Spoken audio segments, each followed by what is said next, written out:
रमज़ान के एक रोज़े के बराबर पूरी ज़िंदगी के नफिल रोज़े के बराबर नहीं है। असल में रमज़ान जा नहीं रहा है, रमज़ान अगले महीने आएगा। हम होंगे या नहीं होंगे हमें नहीं पता। मैं अल्लाह के घर में आ गया हूँ, मैं कुछ भी नहीं कर रहा हूँ, कुछ भी नहीं कर रहा हूँ, लेकिन मेरी इबादत काउंट हो रही है क्योंकि मैं यहाँ आके बैठ गया।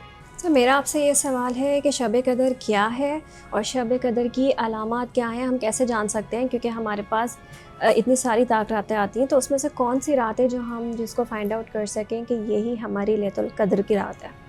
देखिए, आपके एक इस सवाल के अंदर 3 सवाल तो कम से कम मैंने जो है वो पिक किए हैं। शब कदर जो है वो सूरह कदर के अंदर अल्लाह तबारक व तआला ने खुद बता दिया, इन्ना अंज़लनाहु फ़ी लैलतुल क़द्र, लैलतुल क़द्र खैरुन मिन अल्फ़ि शहर। कुरान से कनेक्ट किया अल्लाह तबारक व तआला ने, नुज़ूल कुरान से कनेक्ट किया रमज़ान के महीने को शब कदर के साथ। को रमज़ान का जो ताल्लुक़ है वो रब ताला से है। रब ताला हमसे किस तरह कलाम करता है? कुरान के ज़रिए। तो ये रब ताला हमसे कलाम करता है कुरान के ज़रिए। तो रब ताला ने अपने अल्फाज क़ल्ब अथर रसूल पाक सल्लल्लाहु अलैहि वसल्लम में नाज़िल फरमाए और आपने फिर हमको वो उम्मत को सुनाए, यानी अल्लाह का पैगाम रसूल पाक सल्लल्लाहु अलैहि वसल्लम के दाहिने मुबारक से हम तक पहुँचा। तो अब क्योंकि कुरान का ताल्लुक़ रमज़ान से, तो रब ताला मुकम्मल हिदायत कुरान के अंदर आपको भेज रहा है। रब ताला आपसे बात कर रहा है, रब ताला आपसे बात करना चाहता है। रब ताला ने आपको ये कहा कि मैं इस महीने के अंदर अपनी उस रहम को, उस रहमान को रब्बुल आलमीन ने कहा मैं उत्तम दर्जे के ऊपर पहुँचा देता हूँ। वो 11 महीने जो आपने गफलत के अंदर गुजारे, मैं फिर आपको एक ऐसा मौका देता हूँ, फिर मैं ऐसा मौका देता हूँ कि जहाँ पे आपके हर अमल के अजर को मैं बढ़ा दूँ। रवायत बताती है नफिल को मैं फ़र्ज़ के बराबर कर दूँ, फ़र्ज़ को मैं 70 और 700 गुना। और अरबी के अंदर जब 70 और 700 गुना कहा जाता है तो इसका मतलब होता है बेशुमार। इट्स नॉट कैलकुलेशन, बेशुमार, बेशुमार।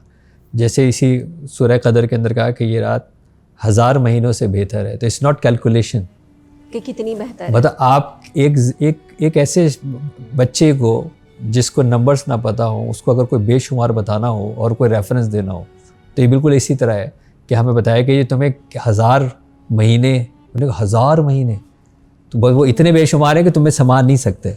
अब ये तुम्हारी अकल के लिए मैं एक रेफरेंस दे रहा हूँ, ये मुतशाबे है, रेफरेंस दे रहा हूँ। कितना है? बेहिसाब। इसका मतलब होता है बेहिसाब, मतलब आप गुमान नहीं कर सकते, आप कैलकुलेट नहीं कर सकते। इतना मैं आपके साथ रहम का मामला फरमाने वाला हूँ, इतना मैं आपको बख्शने वाला हूँ, इतना मैं आपको अपने से करीब करने वाला हूँ, या मैं इतना करीब आके आपको गुफ्तगू जो है वो कर रहा हूँ। तो शब कदर जो है ये अल्लाह ताला के उस इनाम की वो एक और ऑफ़र है। यानी एक तो पूरा रमज़ान ऑफ़र है, रमज़ान में ही रहमत नाज़िल हो गई, ज़ाहिर रहमत हो गई, मग़फ़िरत हो गई, जहन्नुम की आग से बचने के लिए। उसके बाद उसने तरगीब दी कि क्योंकि तुमने मेरे कहने के ऊपर अपने जायज़ और हलाल को मौकूफ़ किया तो इसका अजर मैं हूँ। बाकी सब चीज़ों के अजर बताता है, इसका अल्लाह ताला बताता है इसका अजर मैं हूँ, यानी मैं खुद इतना बड़ा जो है अजर हूँ, यानी तुम मुझको पालोगे। और फिर उसके अंदर भी ये कहता है कि जी अब आपने ये अशरा गुजार लिया, फिर आपने ये दूसरा अशरा जो है वो गुजार लिया, अब ये बिल्कुल जाने वाले दिन आ गए, जहन्नुम से निजात का आ गया ना, और अब ये जाने वाला हो गया ना, अब तो रमज़ान जो है वो जा रहा है। असल में रमज़ान जा नहीं रहा है, रमज़ान अगले महीने आएगा। हम होंगे या नहीं होंगे हमें नहीं पता। ऐसे ही है ना, रमज़ान तो कहीं नहीं जा रहा। रमज़ान तो जब से दुनिया बनाई है अल्लाह ने, क्योंकि रोज़े पूरे रमज़ान में बताया कि रोज़े तुम पे पहली दफ़ा फ़र्ज़ नहीं किए गए, रोज़े हर उम्मत के ऊपर फ़र्ज़ किए गए। ठीक है, तो रोज़े तो हमेशा से हैं, रमज़ान हमेशा से है, लोग आते जाते रहते हैं। हम ये कहते हैं कि रमज़ान आएगा चला जाएगा, नहीं, हम चले जाएंगे। रमज़ान अपनी जगह मौजूद होगा, अगले साल फिर मौजूद होगा, जिस तरह हज़ारों लाखों सालों से मौजूद है। तो इसीलिए जब रब ताला ने कहा कि जी पहले 10 दिन के अंदर, फिर 10 दिन के अंदर, अब ये आखिरी टाइम आ गया, अब ये जाने वाला है, तो वो जो मतलब इसका रेफरेंस उसके मुकाबिल तो नहीं है, लेकिन आम ज़ुबान में समझाने के लिए कह रहा हूँ कि जब ये कहते हैं ना कि ये आखिरी सेल है, ये मैक्सिमम डिस्काउंट लग गया है, हाँ बस अब ये लुट मच गई है, अब आपके लिए वो ऑप्शन मिल गया है कि आप जो है वो आप कह सकते हैं कि यार ये 99% डिस्काउंट लग गया। बहुत अच्छे एग्जांपल आप ऐसे है ना, ये अब ये क्या हो रहा है, ये 100 रुपये की चीज़ 1 रुपये में मिलेगी भाई। अभी भी अगर आप सो रहे होगे तो फिर आप तो बदनसीब ही होगे। हर कोई ही जाएगा, हर कोई जो है वो जाएगा कि यार भाई ये तो बिल्कुल आप जो है वो मुफ्त में मिल रही है। अब ये बट रहा है इस लेवल के ऊपर कि आप सिर्फ हाजिर हो जाओ, यानी सिर्फ हाजिर हो जाओ। देखिए ये तो उलमाए किराम जो है वो ज़्यादा बेहतर बता सकते हैं, लेकिन मैं तो जिस कॉन्सेप्ट को समझ रहा हूँ कि वो ये कह रहा है कि रब ताला कि अगर तुम मेरे पास आ गए हो, यानी आप आ गए उस क़यामुल लैल में बैठ गए, इस अशरे के अंदर हर रात के अंदर बैठ गए, और बैठने के बाद आपने कहा कि जी मैं आ गया। अच्छा, यहाँ एक सवाल है कि कहाँ बैठना है, क्योंकि कुछ लोग प्रेफर करते हैं कि मस्जिद में जाके ही इबादत करनी है, या फिर आपने जो है 3 दिन का क़याम या 10 दिन का क़याम जो किया जाता है इस तरह से करना है। देखिए कुछ इबादत ऐसी हैं जो कि रब ताला ने उसके लिए औकात मुकर्रर की है। ईद की नमाज आप ईद पे ही पढ़ सकते हैं, ईद से पहले नहीं पढ़ सकते। नहीं पढ़ सकते ना। एग्जैक्टली। इसी तरह हज के जो अयाम हैं वो हज के ज़ुल्हिज्जा के पहले 10 दिन में ही आएंगे, बिल्कुल ऐसे ही है ना, उसी में आएंगे। आप उससे पहले तो ये काम नहीं कर सकते।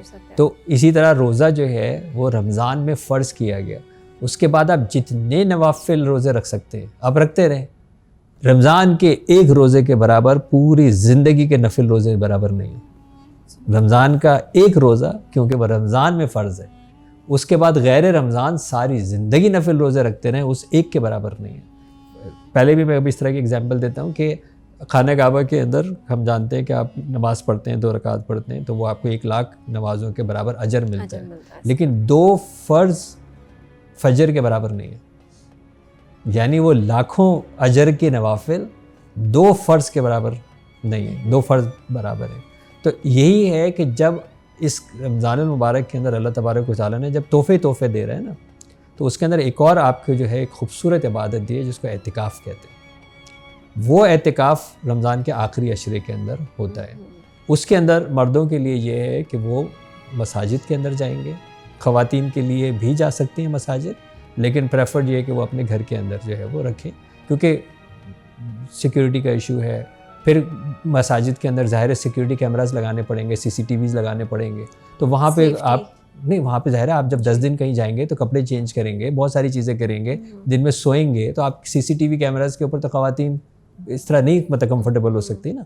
तो इसलिए जो है वो मर्द हजरात जो है वो मस्जिद जाएंगे। कॉन्सेप्ट बड़ा सिंपल है कि भाई आपने पूरी साल भूले भटके ज़िंदगी गुजार रहे थे, ये 10 दिन कट ऑफ करके और मैं अल्लाह ताला के पास आ गया हूँ, यानी दुनिया छोड़ के आए, यानी आपने पूरी दुनियादारी कर ली ना, दुनिया नहीं करनी है। उस 10 दिन में दुनियादारी नहीं करनी है, अब आपने सिर्फ खालिस अल्लाह के लिए आ गए। अब वहाँ आके आप सिर्फ बैठ जाएं और कुछ ना करें, यानी खाना काबा के मताफ में खाली बैठना इबादत। मैं अल्लाह के घर में आ गया हूँ, मैं कुछ भी नहीं कर रहा हूँ, कुछ भी नहीं कर रहा हूँ, लेकिन मेरी इबादत काउंट हो रही है क्योंकि मैं यहाँ आके बैठ गया हूँ। तो इसलिए एतिकाफ़ जो है वो एक ऐसी खूबसूरत इबादत है। अच्छा, फिर दूसरा रमज़ान के अंदर जो अल्लाह तबारक व तआला ने हमें जो है वो हिदायत दी, उसके अंदर रोज़ा है और क़यामुल लैल है, और बड़ी ताकीद है। यानी वैसे तो तहज्जुद पढ़ने के लिए बड़े अजर है, लेकिन इसके अंदर जो है वो इस हद तक मतलब इसकी ताकीद है कि उलमाए किराम इसको वाजिबात तक ले जाते हैं। तो आप क़यामुल लैल करना है, तो अब जब एक बंदा एतिकाफ़ में आ गया तो उसने तो रात को ज़ाहिर इबादत करनी ही है। क़यामुल लैल तो उसको इबादत की उससे ही बैठा है कि मुझे इबादत करनी है दुनिया को छोड़ के। हर वो चीज़, पहली चीज़ तो ये कि सबसे बेहतर ये है कि कुरान को पढ़े, कुरान को समझे, क्योंकि कुरान मुख्तस है, इस महीने के साथ उसको अटैच किया है उसने, इसी महीने के अंदर उसने नाजिल किया, और इसीलिए इस महीने की फजीलत को उसने जो बढ़ाया रोज़ों के साथ, कुरान के साथ। तो कुरान के साथ जितना अटैच होगा, अब आप कुरान पढ़ें, आप कुरान की तफसीर पढ़ें, आप कुरान का तर्जुमा पढ़ें, आप कुरान की ऑडियो सुने, आप गौर करें, फ़िक्र करें, तदब्बुर करें। अब वो नफिल में पढ़ें, बैठ के पढ़ें, खड़े होके पढ़ें, लेट के पढ़ें। आपका काम सिर्फ ये है कि इस जो अशरा है इसके अंदर आप कुरान के साथ जितना अटैच हो सकते हैं, वो शब कदर की सबसे बेहतरीन इबादत है। दूसरी चीज़ जो सब रब ताला को पसंद है वो है इस्तग़फ़ार।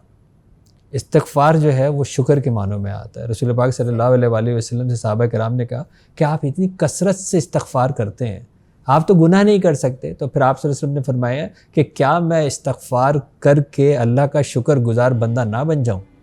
तो हम ये समझते हैं कि इस्तग़फ़ार का मतलब है माफ़ी कि माफ़ी गुनाहों से माफ़ी। माफ़ी मांगना। इस्तग़फ़ार का मतलब है कि अल्लाह ने मुझे ये तौफ़ीक दे दी कि मैं रब ताला के सामने हाजिर हो गया। अल्लाह ने मुझे तौफ़ीक दे दी कि मैं रब ताला से कलाम कर रहा हूँ। अल्लाह ताला ने मुझे तौफ़ीक दे दी कि मैं रब ताला को अपना मैसेज भेज रहा हूँ। और ये इससे ज़्यादा शुक्र का क्या मकाम होगा।